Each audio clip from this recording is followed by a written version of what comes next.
Halo anak-anak, apa kabar? Semangat pagi buat kalian semua. Semoga saat ini kondisi kalian semua dalam keadaan sehat walafiat. Kali ini kita jumpa lagi dengan Bu Narni yang akan membawakan materi matematika umum. Dan kali ini kita akan belajar tentang proyeksi dan jarak. Kalian bisa simak pada tayangan di PowerPoint bahwa kali ini kita akan menentukan proyeksi dan jarak titik dengan garis, jarak titik dengan bidang dalam ruang dimensi 3.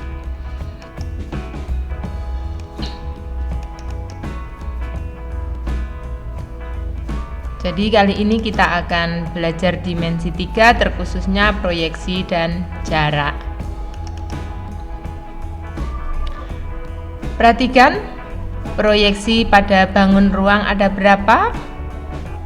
Ada proyeksi titik pada garis, ada proyeksi titik pada bidang, ada proyeksi garis pada bidang. Jadi ada 3, proyeksi titik pada garis, proyeksi titik pada bidang, dan proyeksi garis pada bidang. Mari satu persatu kita bahas. Proyeksi titik pada garis. Perhatikan pada gambar ada garis K, ada titik P. Titik P terletak di luar garis K. Jadi kedudukan titik P itu terletak di luar garis K. Ini garis K. Maka kalau kita akan memproyeksikan titik P ke garis K, caranya dari titik P ditarik garis yang tegak lurus dengan garis K. Di sini digambarkan garis M. Lihat berwarna kuning. Garis M. Jadi titik P kalau diproyeksikan ke garis K, caranya dari titik P tarik garis yang tegak lurus dengan garis K. Di sini digambarkan garis M. Sehingga garis M dan garis K berpotongan di titik H.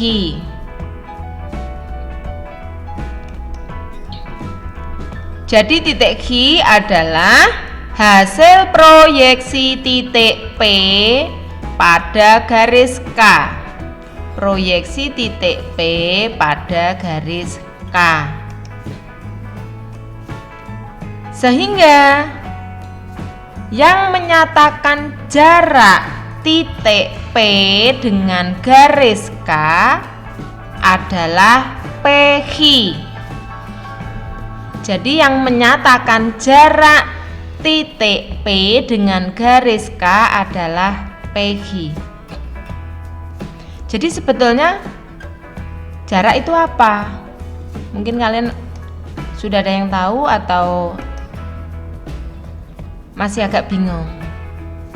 Jadi kalau kita mau menentukan jarak titik dengan garis, caranya titik itu proyeksikan ke garis, atau diproyeksikan itu arti lainnya dijatuhkan tegak lurus.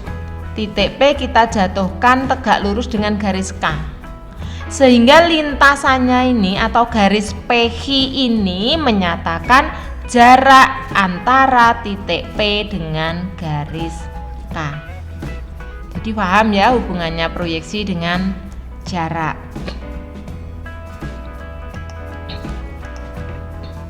Sekarang perhatikan contohnya.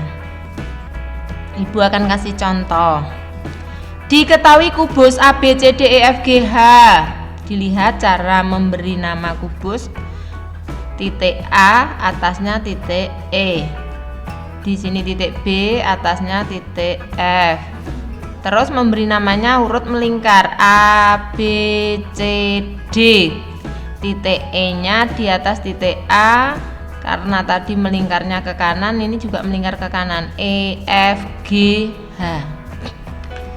Diketahui kubus A, B, C, D, E, F, G, H. Tentukan proyeksi titik A pada garis BC. Soal yang A. Soal yang B, tentukan proyeksi titik A pada garis BD. Soal yang C, tentukan proyeksi titik A pada garis ET. Dilihat ET sudah diberi warna lain. T itu titik T perpotongan antara garis AC dan garis BD. Ingat, AC di sini sebagai diagonal bidang, begitu pula dengan BD. Mari kita lihat pembahasannya. Proyeksi titik A pada garis BC, dilihat. Titik A diproyeksikan ke BC, berarti titik A dijatuhkan tegak lurus ke BC, hasilnya titik B. Jadi titik B itu hasil proyeksi titik A pada garis BC. Tahu alasannya ya? Garis AB dan BC tegak lurus. Kemudian soal yang B, proyeksi titik A pada garis BD. Titik A pada garis BD. Dilihat. Titik A pada garis BD. Maka kalau titik A kita jatuhkan tegak lurus ke garis BD, hasilnya titik T. Tahu ya alasannya? Karena AC, kebetulan di sini AT berhimpit dengan AC. AC tegak lurus dengan BD, berarti AT juga tegak lurus dengan BD. Yang C, tentukan proyeksi titik A pada garis ET. Di sini titik A, ini garis ET-nya. Perhatikan jatuhnya di mana.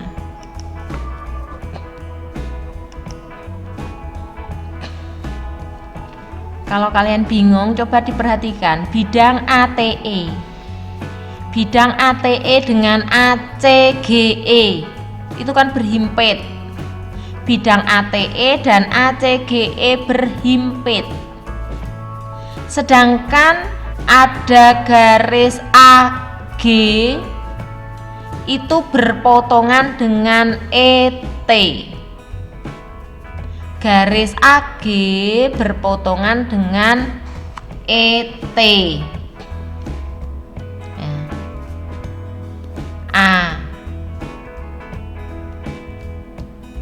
AG berpotongan dengan ET. Dan ini berpotongannya saling tegak lurus. Maaf, ini di poin C tertulis AC tegak lurus ET. Yang benar AG tegak lurus ET.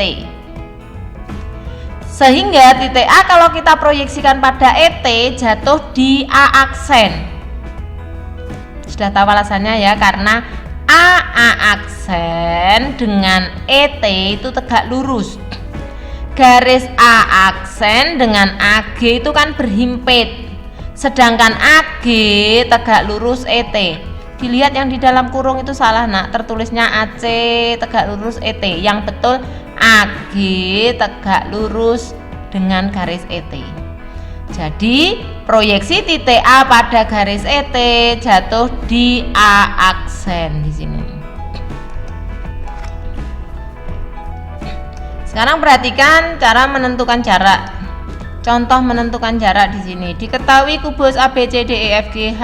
Tentukan jarak titik A pada garis BC. Tentukan jarak titik A pada garis BD. Tentukan jarak titik A pada garis ET.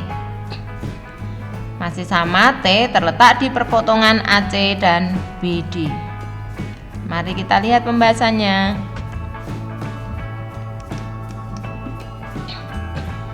Dilihat gambar kubus ABCDEFGH. Titik A, perhatikan. Yang ditanyakan jarak titik A dengan BC. Caranya titik A kita proyeksikan ke garis BC, hasilnya titik B. Maka yang menyatakan jarak antara titik A dengan garis BC adalah garis AB. Tahu alasannya ya? Karena AB tegak lurus dengan BC. Yang kedua, jarak titik A dengan BD. Perhatikan, jarak titik A dengan BD. Caranya titik A kita proyeksikan ke garis BD. Hasil proyeksinya titik T. Maka yang menyatakan jarak antara titik A dengan garis BD adalah AT atau garis AT. Itu menyatakan panjang atau jarak antara titik A dengan garis BD. Yang ketiga, jarak titik A dengan ET. Titik A dengan ET. Berarti titik A kita proyeksikan ke garis ET atau dijatuhkan tegak lurus. Tadi di bagian proyeksi kita sudah bahas bahwa hasil proyeksinya adalah A aksen. Kenapa? Perhatikan, A aksen terletak di garis AG. AG dengan garis ET tegak lurus. Sehingga kalau ditanya jarak titik A dengan garis ET adalah A sampai ke A aksen. Jadi A aksen adalah jarak titik A dengan garis ET. Semoga kalian paham. Mari kita lanjut proyeksi titik pada bidang. Juga kita akan membahas jarak titik dengan bidang. Perhatikan, di situ ada titik P, di mana titik P terletak di luar bidang H. Maka kalau kita mau memproyeksikan titik P ke bidang H, caranya titik P jatuhkan tegak lurus dengan bidang H. Maka dari titik P bisa ditarik garis. Misalkan di situ diberi nama garis G yang berwarna biru ya. Garis G, kemudian sampai menembus bidang H, di situ garis G tegak lurus dengan bidang H. Garis G tegak lurus dengan bidang H. Perhatikan, garis G menembus bidang H di titik P aksen. Garis G menembus bidang H di titik P aksen. Sehingga titik P aksen itu menyatakan atau hasil proyeksi titik P di bidang H.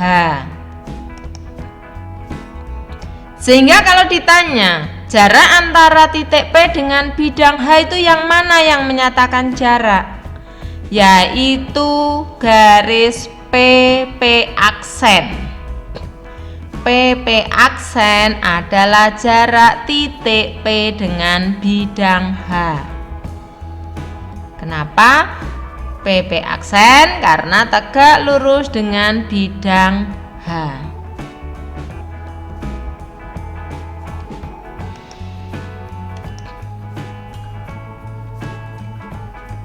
Perhatikan contohnya. Diketahui kubus A, B, C, D, E, F, G, H. A, proyeksi titik E pada bidang A, B, C, D adalah titik-titik. B, proyeksi titik C pada bidang B, D, G adalah titik-titik. Titik E akan kita proyeksikan ke bidang BDG. Begitu pula titik C kita proyeksikan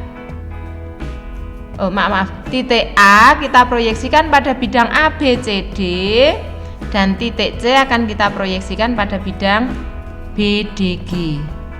Mari kita lihat pembahasan berikut. Proyeksi titik E pada bidang ABCD. Jatuhnya di mana? Dilihat, titik E kalau dijatuhkan di bidang ABCD akan jatuh di titik A. Kenapa? Alasannya EA tegak lurus dengan bidang ABCD. Jadi, hasil proyeksi titik E pada bidang ABCD adalah titik A. Yang B, perhatikan. Proyeksi titik C pada bidang BDG.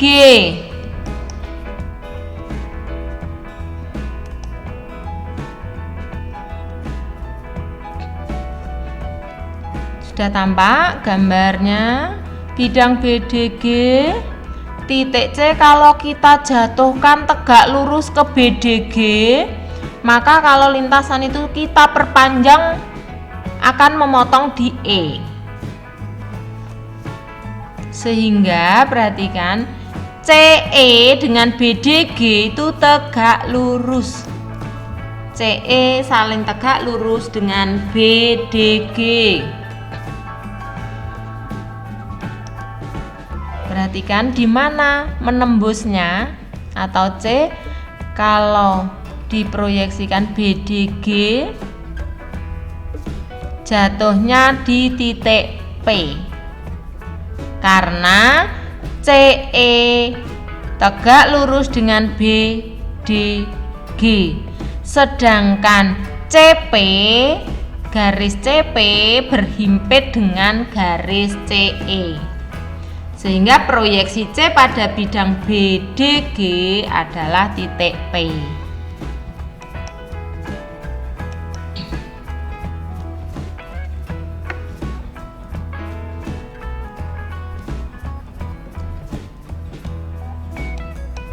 Contoh berikutnya, jarak.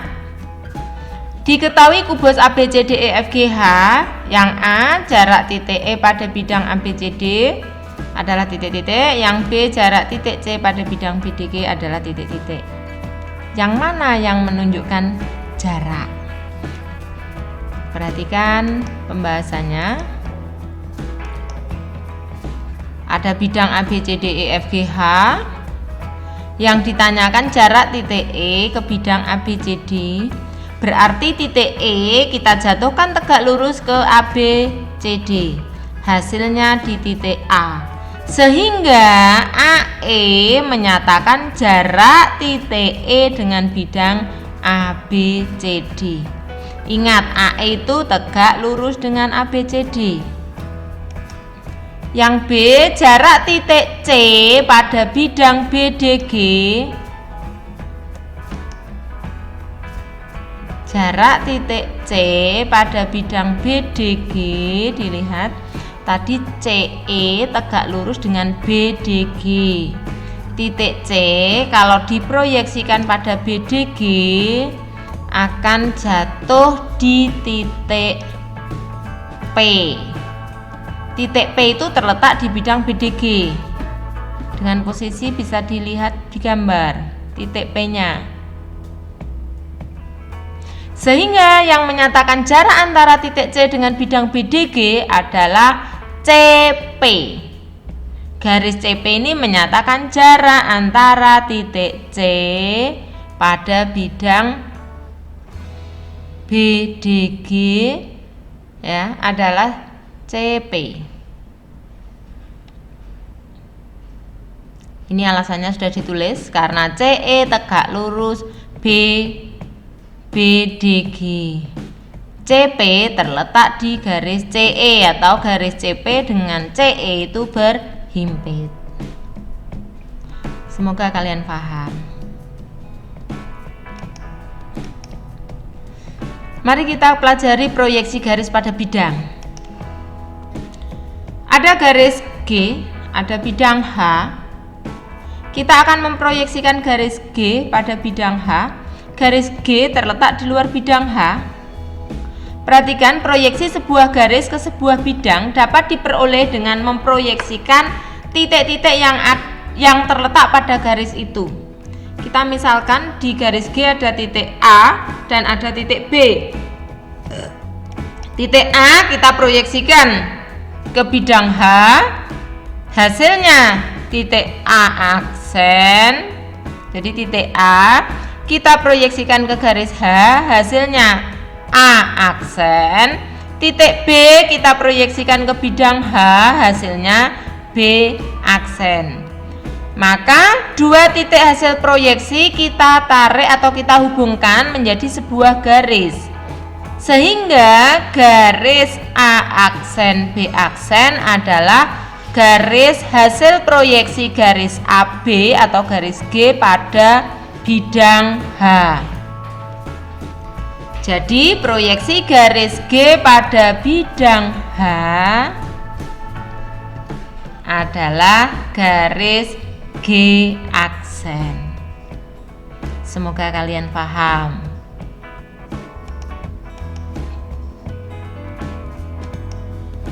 Perhatikan ada fakta-fakta. Yang pertama, proyeksi garis G pada bidang umumnya berupa garis.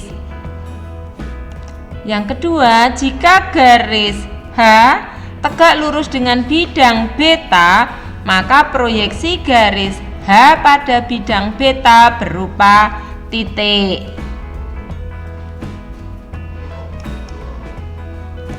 Yang ketiga, jika garis G sejajar bidang beta, maka G aksen yaitu proyeksi garis G pada bidang beta adalah sejajar dengan garis G. Jadi G aksen, garis G aksen dengan garis G sejajar.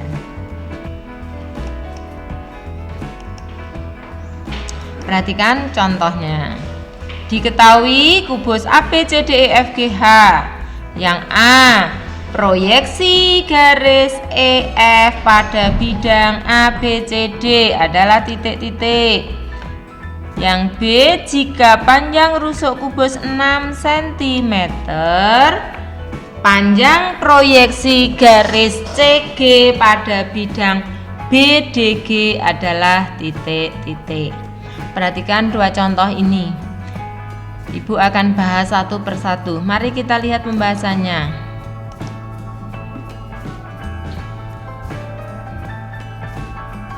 Perhatikan ada kubus ABCDEFGH.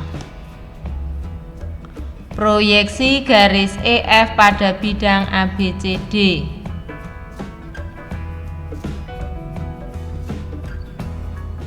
Berarti kita harus memproyeksikan titik E pada bidang ABCD, juga memproyeksikan titik F pada bidang ABCD. Titik E kalau kita proyeksikan ke bidang ABCD hasilnya titik A. Titik F kita proyeksikan ke bidang ABCD hasilnya di titik B. Sehingga titik A dan titik B itu hasil proyeksinya. Jadi proyeksi garis EF pada bidang ABCD adalah garis AB.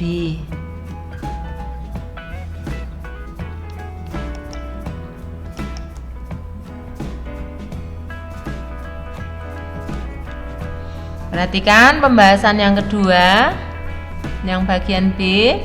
Proyeksi garis CG pada bidang BDG.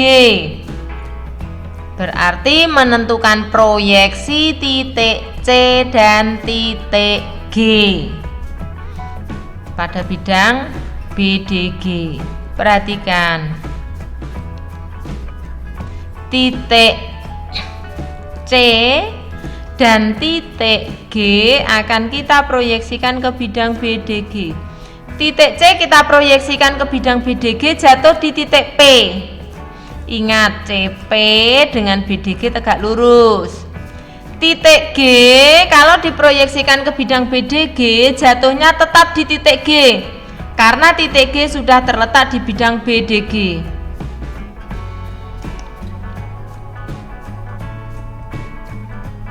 Jadi hasil proyeksi titik C dan titik G adalah titik P dan titik G hasil proyeksinya. Jadi proyeksi garis CG pada bidang BDG adalah garis PG dilihat berwarna kuning itu. Dan ditanyakan panjangnya, berapa panjangnya PG? Kita bisa menghitung panjangnya PG. Perhatikan pembahasan ini. Panjang proyeksi CG pada BDG adalah panjang garis PG. Maka mau nggak mau kita hitung panjangnya PG. Dilihat garis PG kalau kita perpanjang ke bawah sampai di R. Jadi garis PG dan garis GR berhimpit. Dan panjangnya PG sama dengan 2/3 panjang GR. GR sendiri rumusnya setengah A akar 6. Dengan catatan A itu panjang rusuk.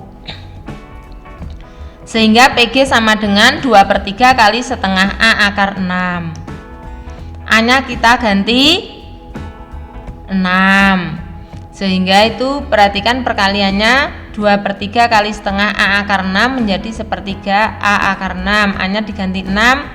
Sehingga 1/3 kali 6 akar 6 hasilnya 2 akar 6. Jadi panjangnya proyeksi garis CG pada bidang BDG adalah 2 akar 6 cm, yaitu di sini yang menyatakan garis PG. Garis PG itu garis hasil proyeksi garis CG pada bidang BDG. Panjangnya 6 akar 3. Contoh yang kedua, perhatikan. Diketahui limas beraturan TABCD dengan panjang AB 16 cm. Kalau dikatakan limas ini beraturan TABCD berarti ABCD berbentuk persegi. Kalau AB 6 maka kalau AB-nya 16 berarti BC 16, CD 16, AD juga 16. TA-nya 18 karena beraturan berarti TA sama dengan TB sama dengan TC sama dengan TD sama dengan 18 cm.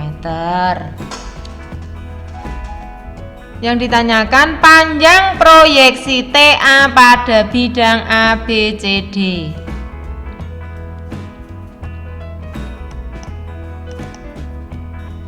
Perhatikan pembahasannya. Kalau kita akan mencari panjang garis hasil proyeksi garis TA pada bidang ABCD, proyeksi TA pada bidang ABCD, maka garis TA kita proyeksikan dulu ke bidang ABCD dengan cara ambil 2 titik yang terletak di garis TA, yaitu titik A dan titik T. Ambil 2 titik yang terletak di garis A, yaitu titik A dan titik T.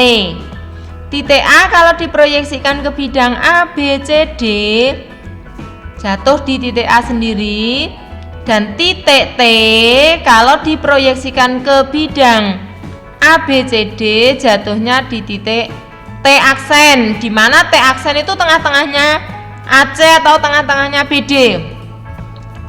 Ingat, ABCD berbentuk persegi, maka kalau AC dan BD berpotongan itu pasti berpotongannya pas di tengah-tengah, membagi 2.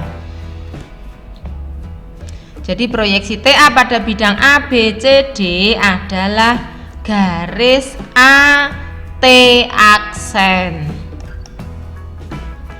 Panjang garis AT aksen sama dengan setengahnya AC.